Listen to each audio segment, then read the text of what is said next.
Assalamualaikum warahmatullahi wabarakatuh. Pada kesempatan kali ini saya Fata Tamimi Mustafa dari kelas A27 akan menjelaskan tentang pentingnya membangun jejaring dan kemitraan dalam dunia pendidikan. Pernahkah Anda mendengar kisah sebuah madrasah kecil di pinggiran kota yang tiba-tiba dikenal luas dan jadi rujukan banyak sekolah lain? Padahal fasilitas biasa saja, tidak ada bangunan mewah, tidak juga dana berlimpah. Tapi mereka punya satu kekuatan, yaitu jejaring yang hidup. Hari ini kita akan membahas hal yang sering dianggap sepele, namun justru krusial dalam dunia pendidikan Islam, yaitu membangun jejaring dan kemitraan. Banyak sekali lembaga Islam berdiri dengan idealisme tinggi, tetapi terlalu banyak yang berjalan sendirian. Akibatnya, gagap teknologi, kurang pelatihan, sulit berkembang, padahal pendidikan itu bukan kompetisi, tetapi ekosistem. Networking adalah terhubung, saling belajar, dan saling menguatkan. Jejaring atau networking bisa mempertemukan madrasah dengan universitas, bisa mempertemukan madrasah dengan lembaga zakat, bisa mempertemukan madrasah dengan komunitas digital, bahkan bisa mempertemukan madrasah dengan alumni. Ini bukan hanya soal bantuan dana, tetapi ini juga bisa menjadi ajang pertukaran gagasan dan tumbuh bersama. Dan tahukah Anda, jejaring ini sejatinya nilai Islami. Sebagaimana Nabi Muhammad SAW, beliau tidak bergerak sendirian. Beliau membangun jejaring, membangun jaringan, menyusun kekuatan dari ukhuwah. Maka networking itu bukan hanya sekedar tren modern saja, tetapi juga termasuk warisan dari Rasulullah SAW yang relevan hingga hari ini. Lalu, bagaimana cara membangun jejaring yang berdampak?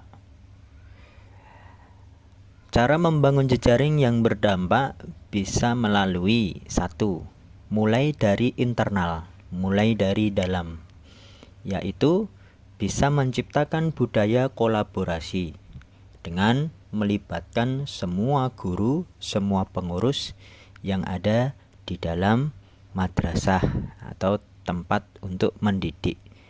Yang kedua, bisa dengan mengidentifikasi mitra potensial seperti lembaga zakat, kampus, komunitas, dan alumni, bahkan juga masyarakat sekitar. Yang ketiga, dengan mengajukan kerjasama berbasis misi. Jadi, dalam hal ini, kita datang bukan untuk minta bantuan, tetapi mengajak bergandeng untuk satu visi, satu misi. Yang keempat, yaitu dengan mendokumentasikan, lalu bisa membagikan, meng-share,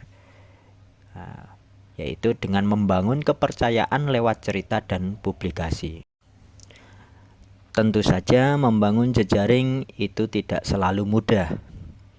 Ada rasa takut, minder, bahkan trauma, yang mana trauma ini bisa disebabkan karena kerjasama yang gagal, kepercayaan hilang, dan lain sebagainya. Namun, dengan adanya hal itu, jangan sampai membuat kita menyerah. Jangan sampai tantangan yang ada itu membuat kita menyerah. Karena yang perlu kita butuhkan adalah ketulusan dan komitmen. Jejaring yang kuat tumbuh dari hubungan yang dijaga, bukan sekedar formalitas di atas kertas.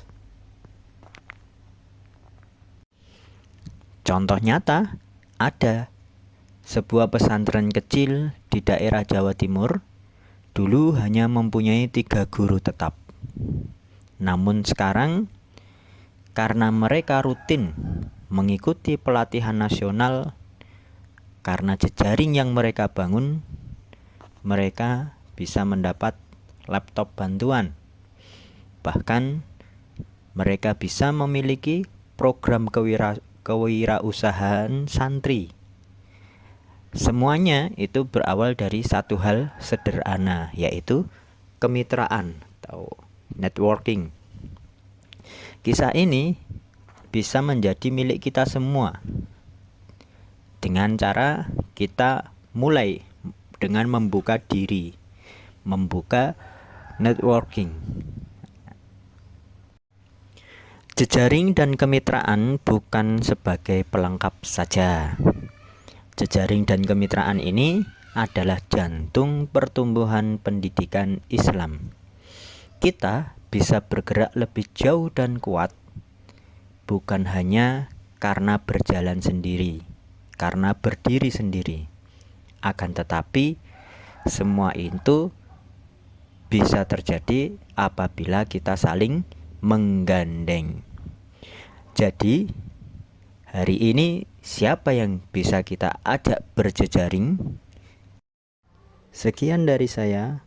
Assalamualaikum warahmatullahi wabarakatuh.